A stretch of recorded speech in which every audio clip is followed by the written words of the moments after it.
మరి ఇప్పుడు ఈ పని చేసేటప్పుడు ఇంత అని మాట్లాడుకుంటున్నా ఏదైతే ప్రైజ్ ఉంటుందో ఆ ప్రైజ్ మాట్లాడేటప్పుడు ముందే ఇచ్చేస్తారా, లేకపోతే మీరు ఆ పని చేస్తేనే ఇస్తాము అని ఎగ్గొట్టే వాళ్ళు అలా కూడా ఉంటారు? అది మనిషిని బట్టి నమ్మకం బట్టి కొంతమంది ఉంటారు ఏంటి ర్యాష్ గా బిహేవియర్ చేసేవారు వాళ్ళు అనేది మాకు తెలిసిపోద్ది ఆటోమేటిక్ గా వాళ్ళు ఎట్లాంటి వాళ్ళు అనేది. అందుకే ఇంకా తాగిన వాళ్ళు వచ్చారు అనుకో వాళ్ళ దగ్గర అనేది ముందుగా మేము డబ్బులు తీసుకుంటాం. ఎందుకని అయిపోయిన తర్వాత మళ్ళీ వాళ్ళు ఇవ్వరు కదా, మళ్ళీ వెళ్ళిపోతారు. ఇంకొకటి ఏంటంటే మ్యామ్, ఎవరైతే వస్తారో మా దగ్గరికి కొంతమంది ఏంటంటే వచ్చి మంచిగా మాట్లాడి వాళ్ళ పని చేసుకుని పోతారు. కొంతమంది దౌర్జన్యంగా వచ్చి మాట్లాడి డబ్బులు తీసుకున్నా ఎంతనే మీ దగ్గర మీ దగ్గరే డబ్బులు హరాస్ చేయడం,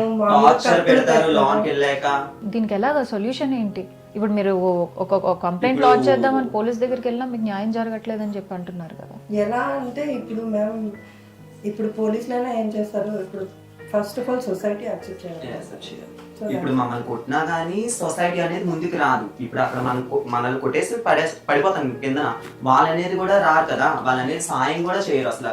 చూస్తే వెళ్ళిపోతారు అంతే.